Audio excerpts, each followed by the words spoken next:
Hare Krishna devotees, welcome to Shloka Day. Today's Shloka is Shloka number 5 of chapter 12. Kleshodhikatarastesham क्लेशोऽधिकतरस्तेषाम् avyaktasaktachetasam अव्यक्तासक्तचेतसाम् avyaktahigatir dukkham अव्यक्ता हि गतिर्दुःखम् tehavaddhir avapyate. एहवद्भिरवाप्यते. Forward meaning, translation and purport by His Divine Grace, Srila A.C. Bhakti Vedanta Swami Srila Prabhupada ki Jai. Kleshaha, क्लेशः trouble. प्रबल Adhikataraha, अधिकतरः very much. very much Tesham, तेषाम् of them. of them Avyakta, अव्यक्ता to the unmanifested. to the unmanifested Asakta, आसक्ता attached. attached Chetasam, चेतसाम् of those whose minds. of those whose minds Avyakta, avyakta toward the unmanifested. toward the unmanifested. He, He certainly. certainly Gatihi, gatihi progress. progress. Dukkham, Dukkham with trouble. with trouble. Deha vadbhihi, Deha vadbihi by the embodied. by the embodied. Avapyate, Avapyate is achieved. is achieved. Translation: for those whose minds For those whose minds are attached to the unmanifested, are attached to the unmanifested, impersonal feature of the Supreme, impersonal feature of the Supreme, advancement is very troublesome. advancement is very troublesome. To make progress in that discipline To make progress in that discipline is always difficult. is always difficult Those who are embodied. for those who are embodied. So yesterday, the Lord said He also accepts the worship of those who focus on His impersonal feature. But in this particular shloka, the Lord is indicating clearly that for those who worship His formless aspect, advancement is difficult. Why? Because we are all occupying a body, and it's only natural that we want to serve another supreme body called Shri Krishna. So let's look at Prabhupada's purport, and then we can look at a short commentary by His Grace Chaitanya Charitamrita.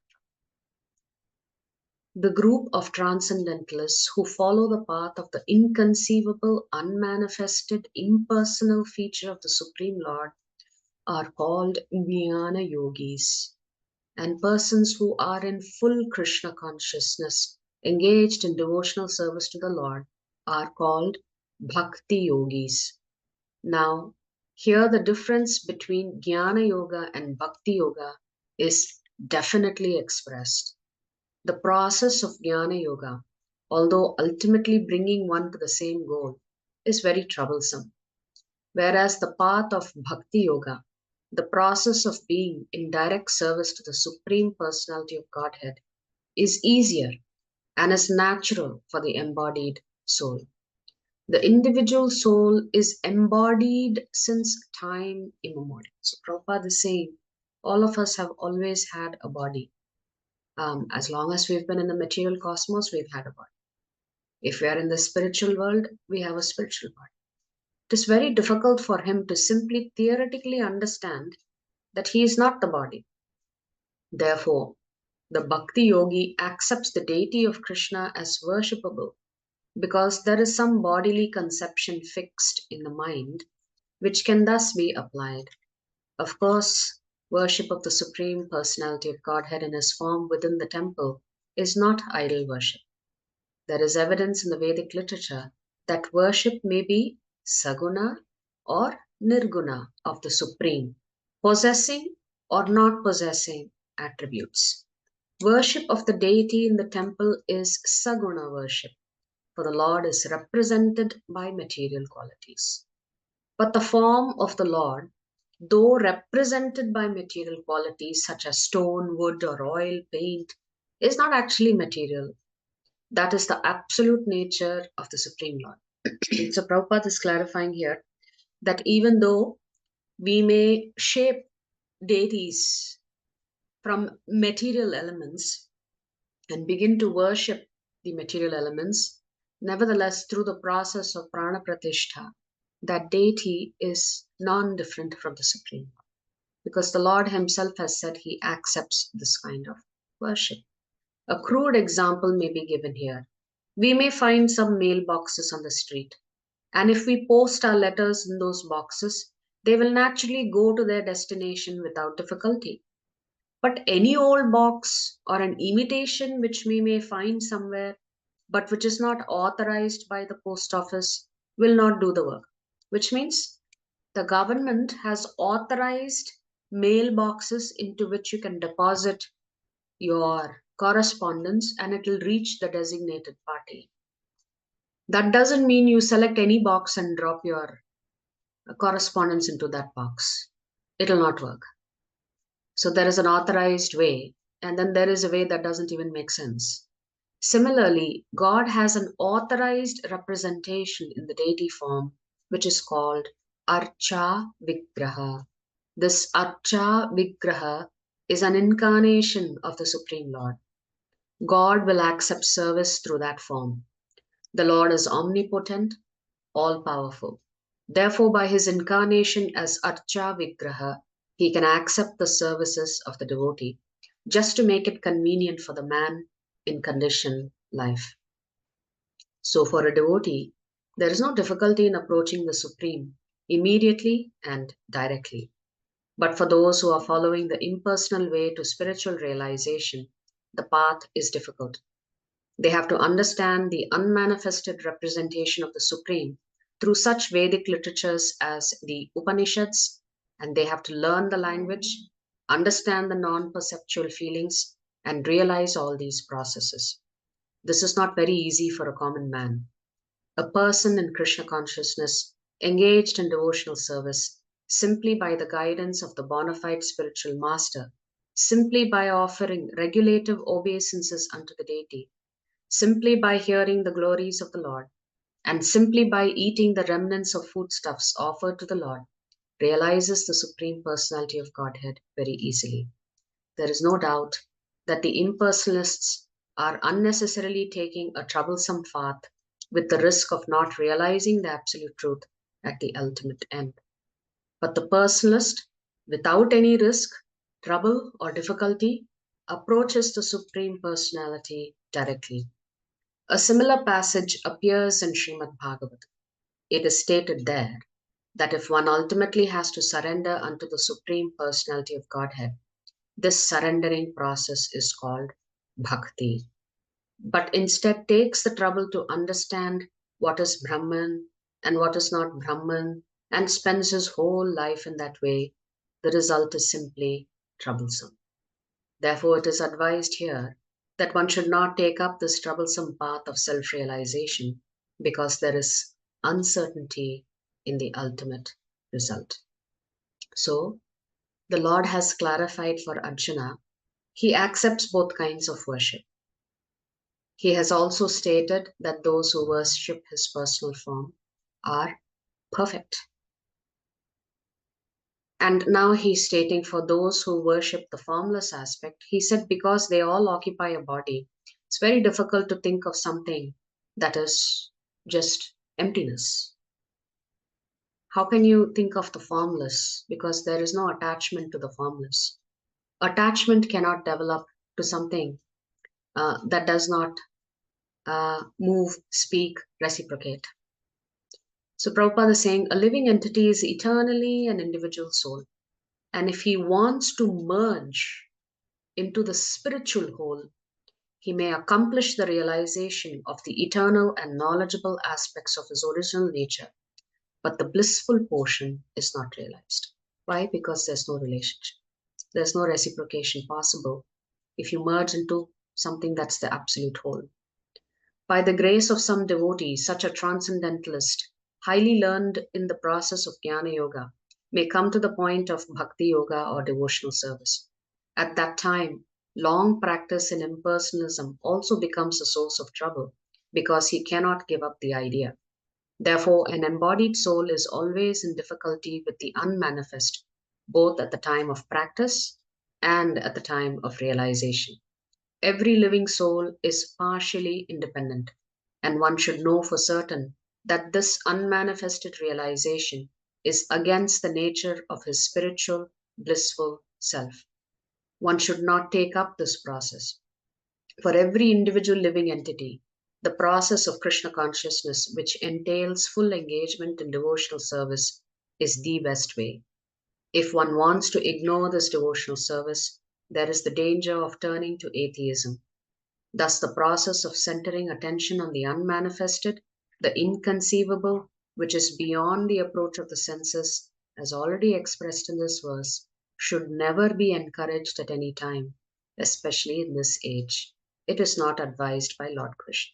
So, Prabhupada is concluding by stating that anybody who wants to follow the Jnana Yoga path should be discouraged because it's extremely difficult, if not impossible, to make progress, especially given the nature of this Kali Yuga.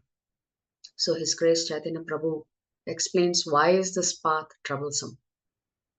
Having embraced worshippers of all his various manifestations into the fold, Sri Krishna again reiterates his preference for the worship of the personal form. He surmises the worship of the impersonal Brahman by saying that it is an exceedingly challenging path that is full of tribulations. Why is the worship of the formless Brahman so difficult? The first and foremost reason for this is that we humans possess a form ourselves, and we have been habituated to interacting with forms in endless lifetimes. So our entire life is made up of interacting with other embodied beings, whether it is humans or animals or whatever it is. Thus, while striving to love God as well, if our mind has a wonderful, enchanting form to meditate upon, it can easily focus upon it and increase its attachment to the Lord. However, in the case of the formless, the intellect cannot conceive of it. How can you imagine something that is formless? I mean, what will you worship if there is no form? So the intellect cannot conceive of it, and the mind and senses have no tangible object to relate to. So both the endeavors of meditating on God and increasing the mind's attachment to Him become difficult. How can you be attached to something that doesn't have form? Worship of Brahman is also difficult in comparison to that of Bhagavan for another reason. So, first reason is that we are embodied, therefore, we are attracted to other embodied beings, including the natural attraction that we have for the supreme embodied being, Sri Krishna. So, here's one more reason. The difference in paths can be understood through the Markata Kishora Nyaya, the logic of the baby monkey, and the Marjar Kishore Nyaya, the logic of the baby kitten. The baby monkey is responsible for holding on to her mother's stomach. It is not helped by its mother. When the mother monkey jumps from one branch to another, the onus of clinging tightly onto the mother is upon the baby. And if it is unable to do so, it falls. So this is a comparison to Jnana Yogis. They have to make a tremendous effort on their own, which means the Lord doesn't help them personally. In contrast, a kitten is very small and delicate, but the mother takes the responsibility of transporting it from one place to another by holding the kitten from behind the neck and lifting it up. This is a reference to those who are practicing Bhakti Yoga, where the Lord is personally helping and assisting you. In the analogy, the devotees of the formless can be compared to the baby monkey, and the devotees of the personal form can be compared to the baby kitten. Those who worship the formless Brahman have the onus of progressing on the path by themselves, because Brahman does not bestow grace upon them. Brahman is not only formless, it is also without attributes. Something that does not have form cannot have attributes. I mean, what qualities can you ascribe to a formless? It has been described as nirguna, without qualities, nirvishesh, without attributes, and nirakar, without form. From this, it follows that Brahman does not manifest the quality of grace. So, if you want to invoke the mercy of the Lord, the best way to invoke the mercy of the Lord is by practicing Bhakti Yoga. The Lord doesn't help you if you're practicing Jnana Yoga. Whereas the Bhaktas are very clear, we want the Lord's help. We want the Lord in our life. The Jnanis who worship God as Nirguna, Nirvishesh, and Nirakar have to rely entirely upon self-effort for progress. On the other hand, the personal form of God is an ocean of compassion and mercy. Hence, devotees of the personal form receive the help of divine support in their sadhana. On the basis of the protection that God bestows upon his devotees, Sri Krishna stated in verse 9.31, O son of Kunti, declare it boldly that no devotee of mine is ever lost. He confirms the same statement in the next two verses, which will be the upcoming verses that we will look at. So, the essence of this particular shloka is that if you, it's not that there is anything wrong in pursuing Jnana Yoga. It is an accepted and a legitimate path to reach the Supreme Lord. It is just not a recommended path for Kali Yuga because it's just very, very difficult for a human being to conceive of something that is impersonal, that doesn't have qualities, and there's no opportunity for you to fall in love, to serve, to develop an attachment. It's just that you want to experience peace, and you will experience peace if you're successful. Otherwise, you have to start all over. Whereas the devotees are not looking for peace of mind, they are looking for bliss. That bliss comes from serving the Supreme Lord, and automatically peace of mind is also achieved. If you like our videos, please subscribe to our channel and turn on the bell notification. If you'd like to join our classes every day, please check the details in the description section of this video. We look forward to serving you.